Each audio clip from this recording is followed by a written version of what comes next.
আসসালামু আলাইকুম dear learners. চলেন আমরা আজকে একটা কমন মিস্টেক্স থেকে বেরিয়ে আসি। সেই কমন মিস্টেক্স হচ্ছে আইএলটিএস স্পিকিং পার্ট 1 এবং স্পিকিং পার্ট 3।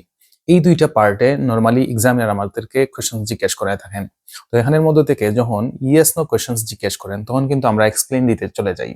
তো মনে রাখবেন ইয়েস নো কোয়েশ্চেন্স এর প্রথম পর্যায়ে এসে প্রথম আপনাকে আনসার কনফার্ম করতে হবে এবং কনফার্ম করার পর আপনি এক্সপ্লেইন দিতে পারবেন।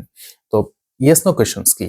ইয়েস নো কোয়েশ্চেন হচ্ছে যেই কোয়েশ্চেন্সটা স্টার্ট হয় অক্সিলারি ভার্ব দিয়ে, যেমন can, could, may, might, am, is, are, do, did, does, এগুলা দিয়ে যে কোয়েশ্চেন স্টার্ট হবে সেই কোয়েশ্চেন্স এর আনসারে এসে আপনি প্রথমে কনফার্ম করতে হবে ইয়েস অথবা নো বলে, অথবা এর সিনোনিম যেগুলো আছে যেমন obviously, of course, definitely, sure, certainly, এই ধরনের ওয়ার্ডস ইউজ করে আগে আনসার কনফার্ম করে তারপরে হচ্ছে আমরা এক্সপ্লেন দিব। এতেই কিন্তু আমাদের আনসার 100% অ্যাকুরেট হবে।